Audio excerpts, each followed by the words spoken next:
Welcome to the Brain Game Changer, where heartfelt stories, awareness and education can change the game. My name is Melissa, and in each episode I talk with inspiring humans and organisations from across the globe who share significant adversities, triumphs after tragedy, and those game-changing moments to provide you with some useful tools and resources to take with you into your everyday life. In this week's episode, I had the humbled pleasure of speaking with dancer and performer Elvin Lam. We have an interpreter for our interview with Elvin, as he is profoundly deaf and uses Auslan for communication. We discuss growing up in Hong Kong and how he did his best navigating through the mainstream education system. We highlight Elvin's passion for movement and performing arts and how that has steered him in the direction of meeting with Emma from the Wiggles, which then led him to feature in their stage shows and DVDs.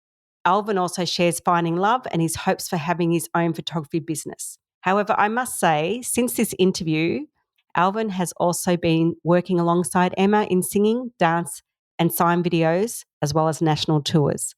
Let's get into this truly inspiring interview. Good evening, Elvin, and welcome to the Brain Game Changer podcast. It is great to have you with us. I'm really excited to be here. Let's see what happens. This is a real first for me, and I'm just really honoured that you allowed me the opportunity to speak with you and to give our listeners a little bit of a lens of what it's like in your world. That sounds great. Yeah, I'm happy to share that and to give some insight into what it's like to be deaf. Can you tell us where you were born, a little bit about your upbringing, and what growing up as a small boy and even in the education system was like for you, being profoundly deaf? Sure. I was born in Hong Kong.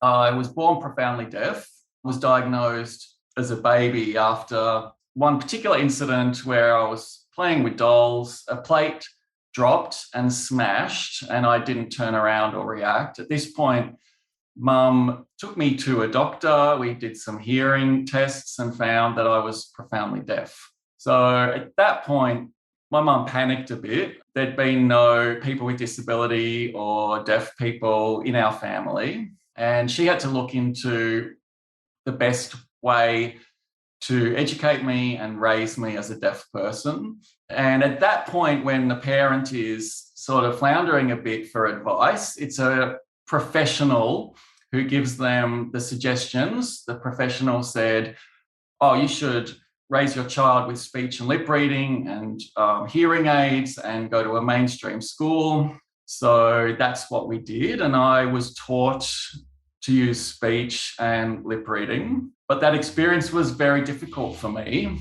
being with hearing people, having a teacher using speech. I wasn't getting everything.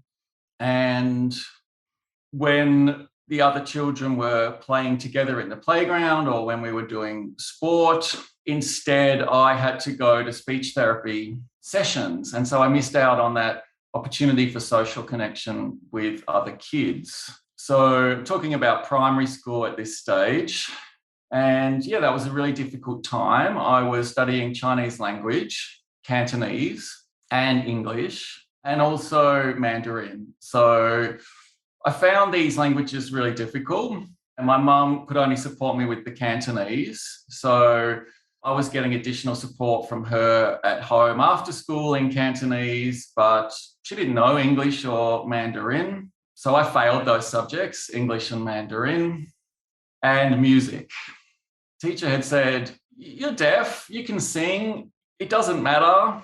So I was encouraged to make sounds, but the other kids were laughing. I had no idea what I sounded like. And I ended up with very bad marks, a lot of failed subjects. And I attribute that to the barriers around being deaf in a mainstream school. Elvin, thank you for giving us an insight through the first couple of years of your life. There's many layers to it. Obviously, your journey in school and being around other children and trying to discover the world through the way that you were, it must have been very confusing for you. And as part of your process in education, you were given the support of speech therapy. However, the times when they used to organise these sessions or lessons were usually around the time of the PE or sports lessons. And as you described, this was a subject that required less verbal communication and was physical, and you felt it was an opportunity where you could succeed more. That must have been really hard for you because you've described that you liked sports. What sort of sports did you like at the time when you were young? When I was young, I loved to play badminton.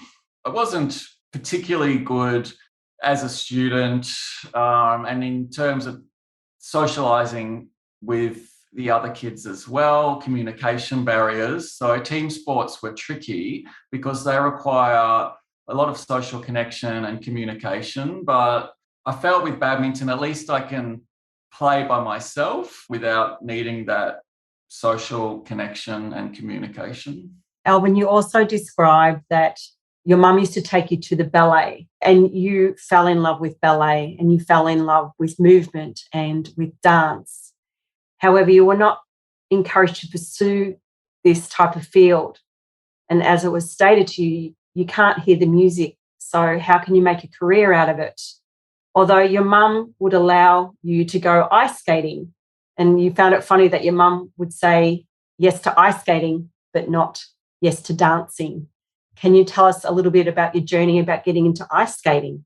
Yeah, I can. So let's say I was around 8 years old, and you're right, my mum said, you won't be able to hear the music, you can't go to dance class. And I sort of put it out of my mind at the time.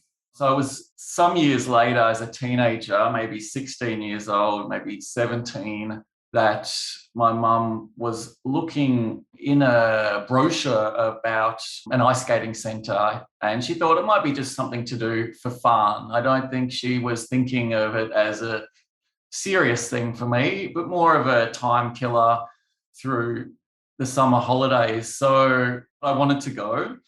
I had another friend who was deaf, also communicated using speech and lip reading, and they agreed to come with me. So we went to a class, teacher was really good, found that we were able to communicate. And as you said earlier about sport, it's very visual. So you're watching people and copying them.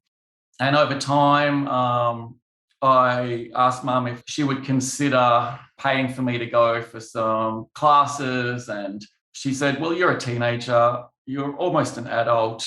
It's okay for you to pursue this if that's what you want. So I did get seriously into ice skating at that time. I'm going to segue where ice skating took you a little bit later into the interview. But Elvin, you state high school in Hong Kong was hard. This is where you're becoming aware of your sexuality and you were feeling scared of not being accepted. You weren't getting exposed to education workshops or support groups or discussions about, I guess, sex education and homosexuality. This was the time where you knew you were having feelings for other boys but could not fully understand why. Can you give us a little bit of an idea about what that time was like for you? I think questions for me started at the age of 16. I wasn't sure whether I was attracted to boys or girls. I felt that I was more attracted to boys. I knew what it meant to be gay, but you're right, I didn't know much more than that. There were no support groups. I certainly wasn't connected to gay community. And I think at the time the gay community was living in the shadows in Hong Kong. It was a secretive world. But yeah, as you said, I connected to the deaf community, which is small in Hong Kong, and the gay and lesbian community is perhaps even smaller. So the overlap is tiny, and most of those older deaf gay and lesbians, they would have been over 30. They were quite out, and they were giving the message that I should be out too. We should all be proud and not hide. But I wasn't ready to come out. And that was part of my motivation to move to Australia. I thought that the culture here was more open and I could be away from my family a little bit and explore what it meant to be gay. And that was certainly how things went for me. I found my first boyfriend here, and I was continuing with the ice skating. This was the year 2000, where Australia was hosting the Gay Games. And I thought I can enter as a figure skater. And I was lucky enough to get a silver and a bronze medal in two different figure skating events. So I wasn't expecting that, to be honest.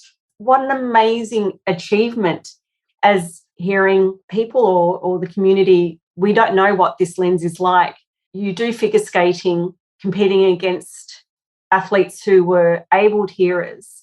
Is there music playing during your routine? How does it all work? Definitely very challenging. I mean, I can't hear the music. If I was at home and I had the music on, I could hear it a little bit. But for whatever reason, when I'm on the rink, I couldn't hear a thing. I couldn't time my jumps or spins to the music. So I would need a visual signal.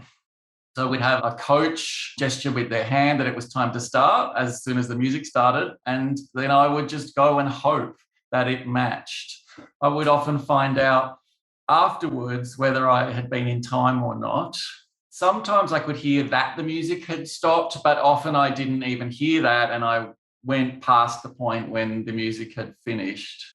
So it's hard. It's really hard to gauge the speed without those cues, but, it was fun for me. I really enjoyed it. I'm hearing perseverance, I'm hearing determination, and just the will to give things a go and to challenge yourself. Yeah, I believe we should stand up for ourselves. We should give anything a go, and deaf people can do things. I guess that's my philosophy. The only thing we can't do is hear. Sometimes we need a little support, but competing with hearing figure skaters for me that was my life. That's amazing.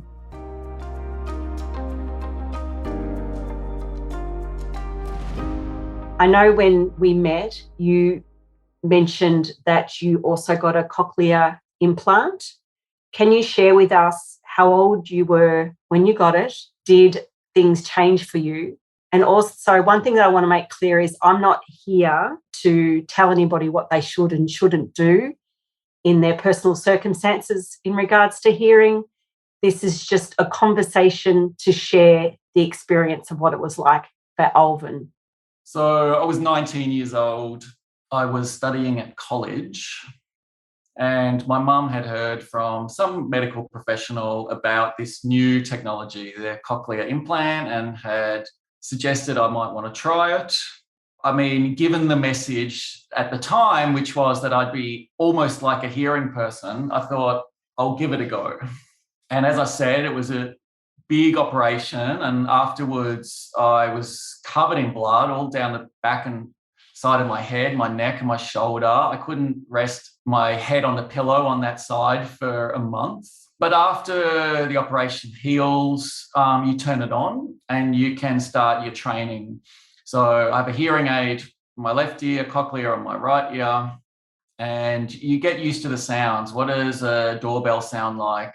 What does a voice sound like? What do footsteps sound like?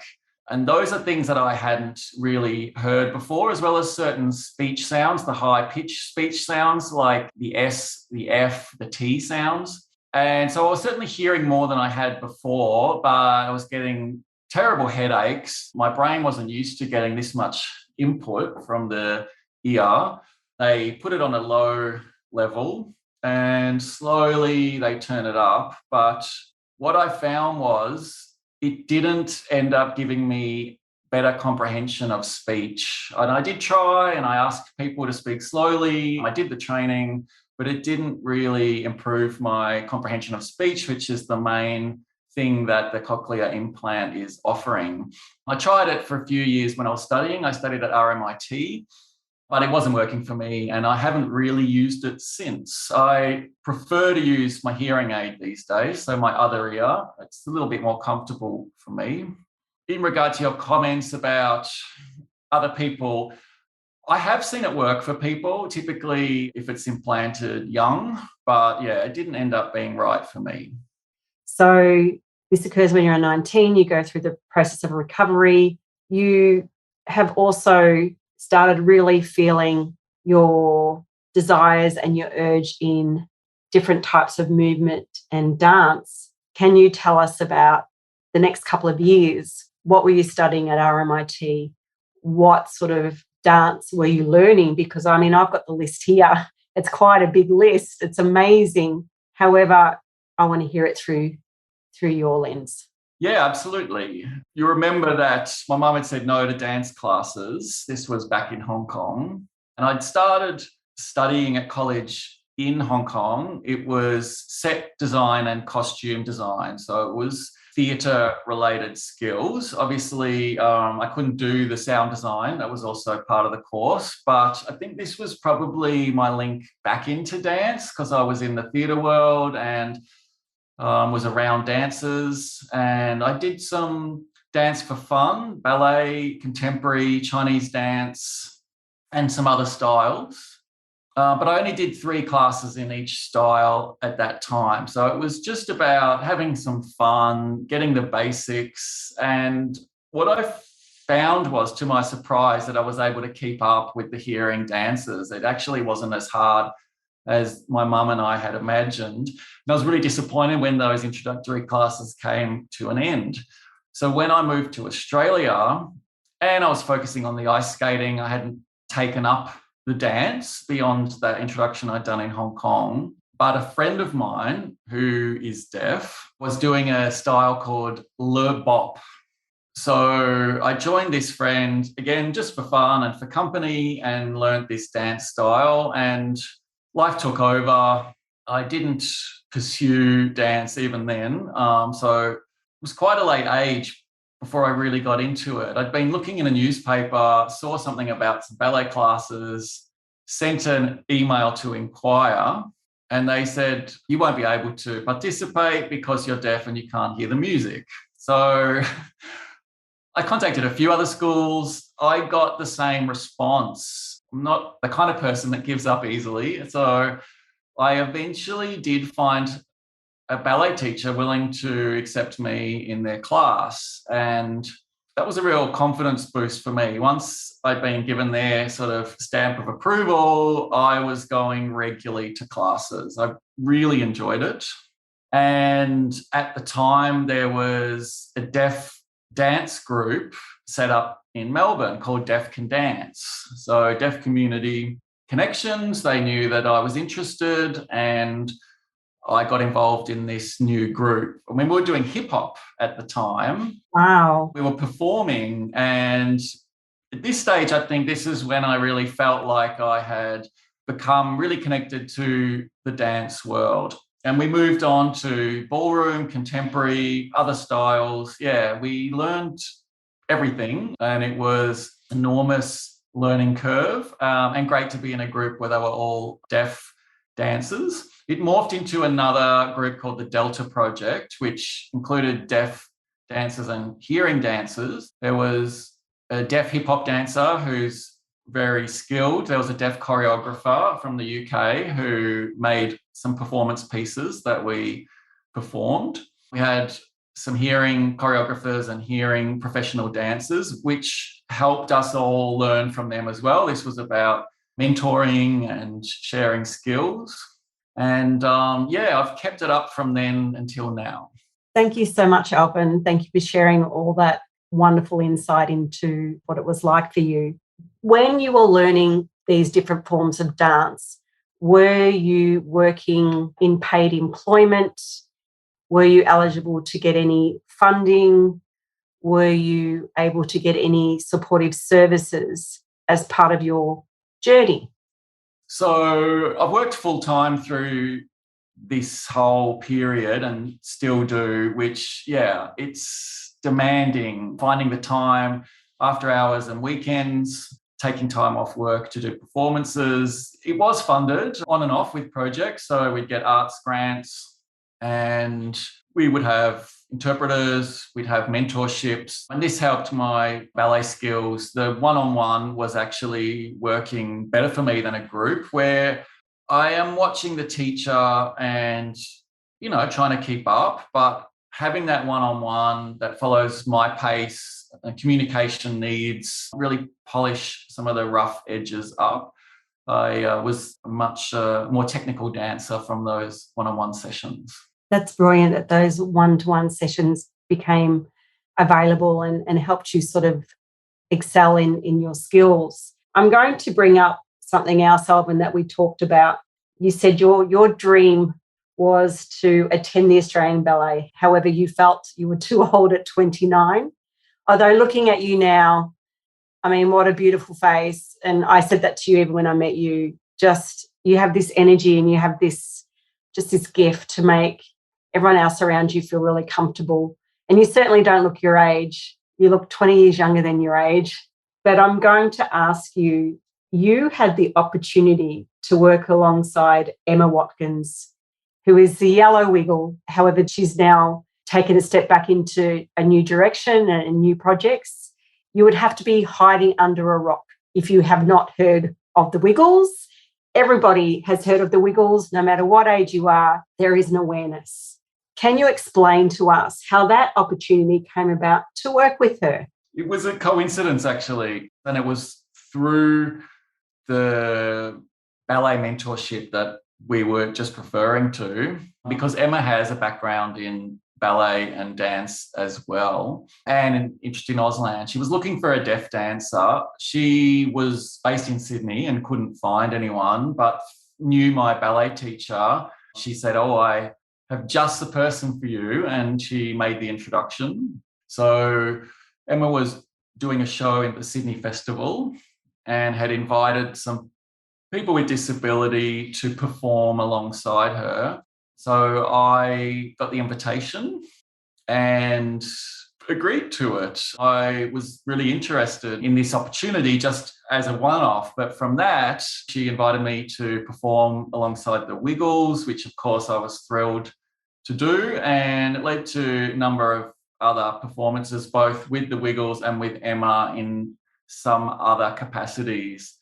I wasn't sure before meeting her whether we'd be able to communicate, but in fact, her Auslan is great and we got along brilliantly. We were able to dispense with interpreters and really work together on creating some choreography together.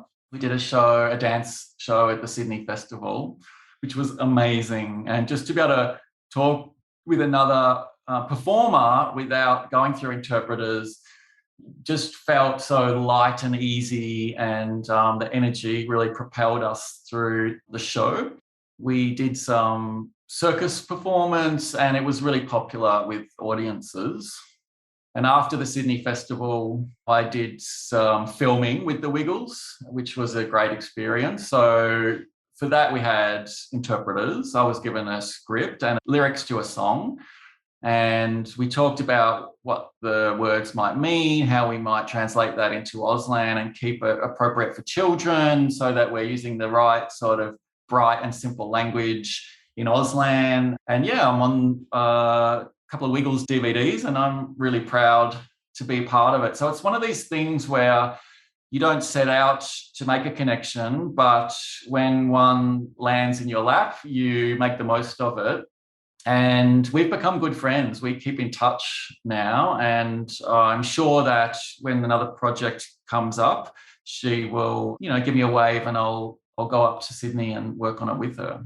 I love the fact that she's got an invested interest in Auslan and the deaf community. Is that something that she's always been interested in, or she has a personal connection to the deaf community or a personal experience? It's so amazing that she's advocating and promoting amazing artists and performers to shine and showcase their work.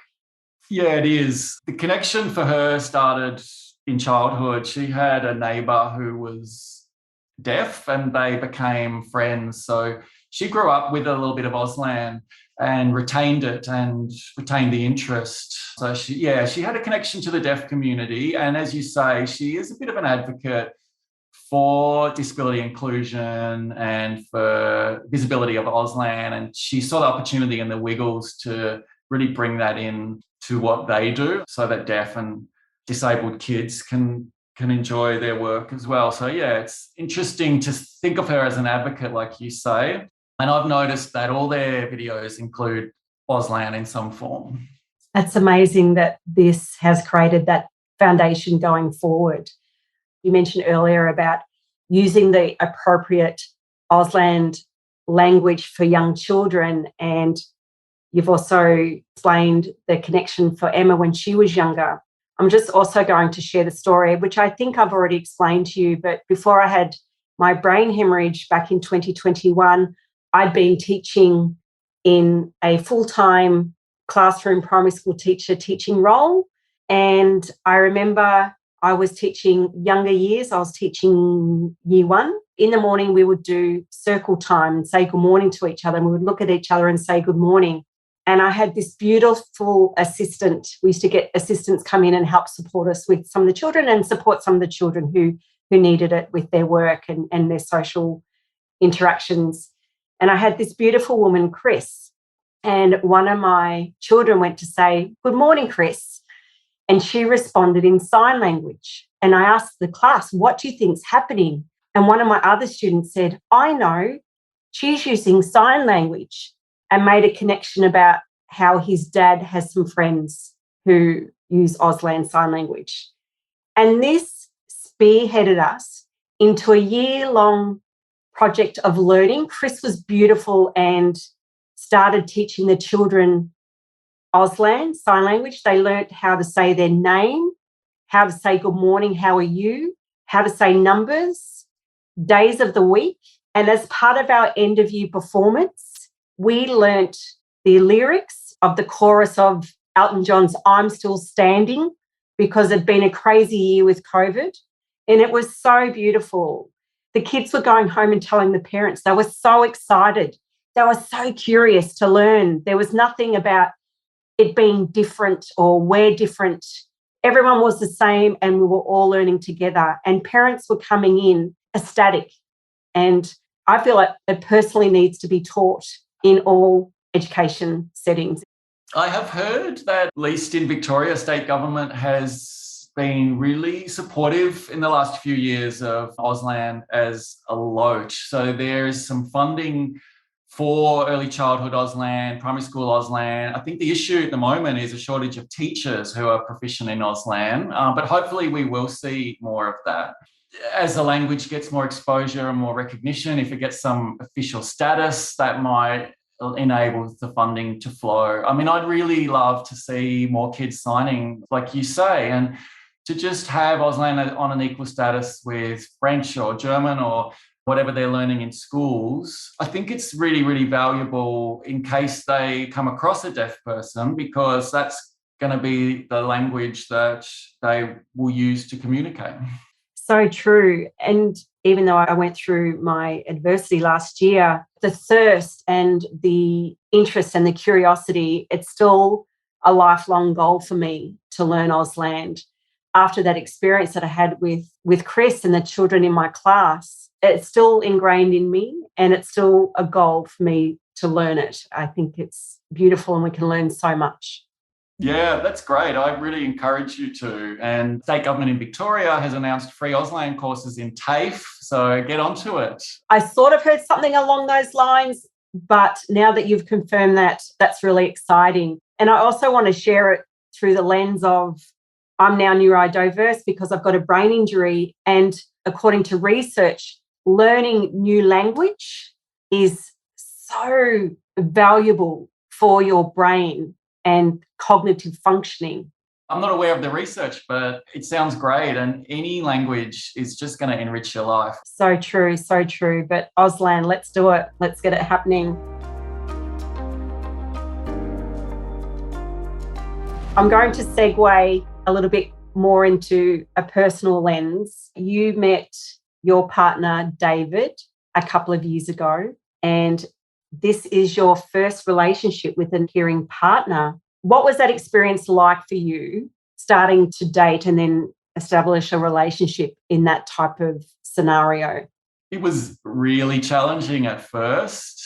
There were a lot of cultural issues and language issues, and dating was just really, really tricky. I was learning Auslan at the time, and I felt a little embarrassed to be seen to be signing with other deaf friends, and I just wasn't connecting with the hearing gay community. And like in Hong Kong, there is an overlap. There's a deaf gay community, and I met all of them. One of them became my boyfriend. So that's the only other relationship I've really had. And when that ended, I thought, I'm a little bit better in terms of Australian culture and communication, and I might try again with a hearing boyfriend.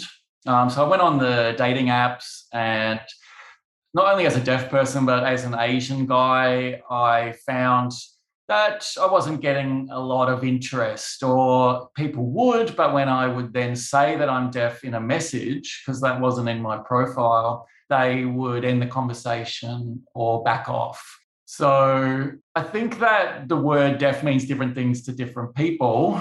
And they might be thinking, oh, I just speak loudly and, use my hands a bit and we'll be fine. But for me, it's about writing notes and using written communication, which isn't always super romantic. So yeah, it was really challenging to make connections with hearing guys. But, eventually I did.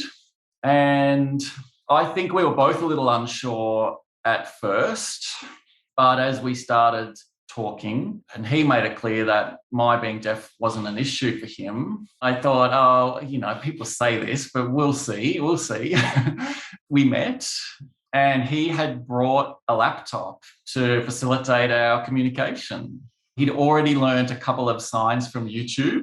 He could say, how are you? And thank you, which was a great sign. And we had a conversation typing on his laptop, and it just seemed to me that he was serious about coming halfway with the communication gap. And yeah, we fell in love. He started learning Auslan formally last year. He was doing it online because classes weren't meeting face to face. He studied at Melbourne Polytechnic at TAFE, doing Certificate 3 in Auslan, and it certainly helped our communication at home. I mean, writing all the time has its limits. So, yeah, it's much better. The more we can use Auslan, the better it is for us as a couple. It's a beautiful story about, relationships that need to meet halfway and to compromise. And I think that's important in all relationships, whether you're hearing impaired or deaf or other factors. It's just an important value that you've highlighted. And thank you for sharing that. David's parents have also started learning Auslan, and the family are teaching the grandkids and the nieces. That is just so beautiful, so encouraging, and so accepting. It is. His family are lovely. They're very accepting, and they've really taken the Auslan on board. His sister and his mum sign with the kids. There's a 2 or 3 year old who's already signing. It's super cute. And in the early days, whenever we were around his family, he'd be interpreting for me and helping us communicate. So that also takes the pressure off. The more that they are used to how to communicate with me, the more they can sign. And it's really interesting that the family of a hearing partner will learn to sign, but my own family wouldn't, and expect me to communicate using speech and lip reading. And I always felt like I was falling short or like I wasn't doing enough. But yeah, the sign language is the thing for me. Yeah, it's amazing that you now feel that you're almost embraced by your partner's family and everyone wants to come together and communicate effectively for everyone, so everyone feels comfortable. And it's a natural, organic process of correspondence. You met David about 3 years ago, and then after that, in the last couple of years, we've had COVID, and we've had the pandemic and the lockdowns, the mandatory government requirements. So I guess having the daily reports, it created the opportunity for interpreters to be used on a daily basis with doing sign language. And if anything, through that sort of crazy time, it created more awareness in that capacity. I was having children come into school saying, oh, there's always interpreters on the TV now. So it sort of created more awareness. Yeah, I agree. It was amazing exposure for Auslan. There was a lot of news that needed to be made quickly and needed to connect to the deaf community. So they were really onto it with the interpreters on screen, and I'm really appreciative that they did that. So this was right from the start, and my experience in terms of access to information is better than it had ever been before. I mean, they did used to live caption these things, but the captions were pretty inaccurate and there was a big delay, and it's just much more effective for the deaf community to get this news in Auslan. It was really amazing for all of us to see that too, and to feel included on an equal basis with the rest of society. The irony of having to go through a pandemic to raise that awareness. I agree. Yeah, I know. They should have done it long ago, like they have in other countries. Europe in particular is years ahead of us. You have interpreters on the nightly news routinely. Wow. Yeah, Australia's a bit late to the party. So David describes you, Elvin, as generous, humble and persistent.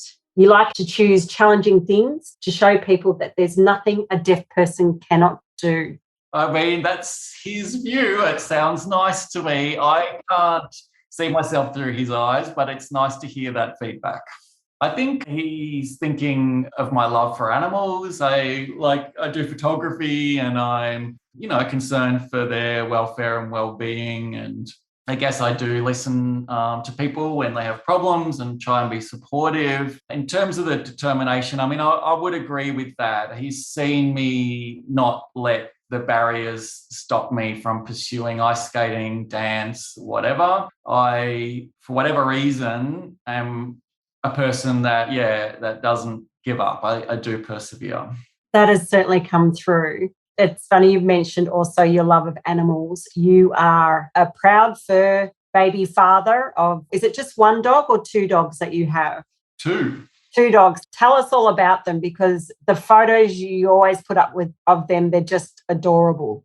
Okay, so the first dog is named Blue. Blue has one blue eye and is a Maltese cross, 10 years old.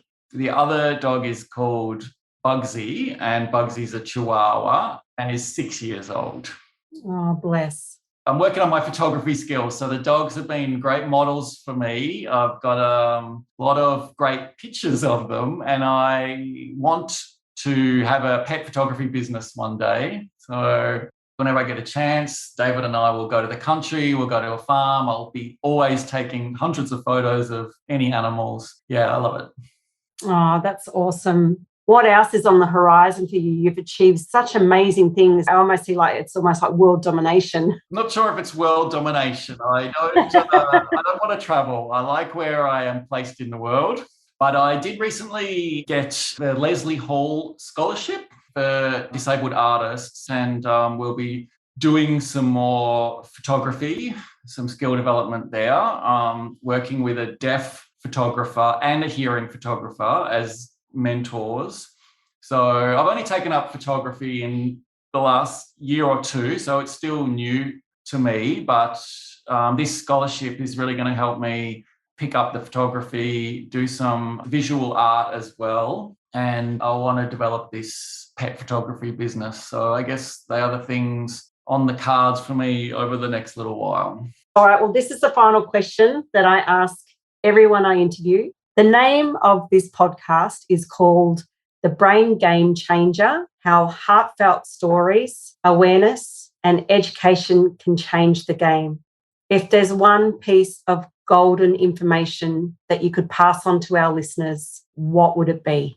If I had any piece of advice, it would be that I hope people treat deaf people like they treat anyone else, and just keep in mind that deaf people can do anything. That is such great advice, Elvin. Thank you so much. And it has been such a blessing and an honour to have you with us today. And thank you for also allowing me the opportunity. And I'm also on this journey about learning more about the deaf community and Auslan. And I hope one day I can sit next to you, in front of you, and be able to sign and have a conversation with you. I really hope so too. All right. Thanks very much, Elvin. Thank you for listening to this episode, and I hope you found the show really valuable. If you'd like to learn more about the podcast, our guests and the topics we discuss, please head over to our Instagram page at The Brain Game Changer and make sure to subscribe and tick those 5 stars so you never miss an episode. In the meantime, continue embracing those game-changing moments. Have a great week and see you again soon. Take care.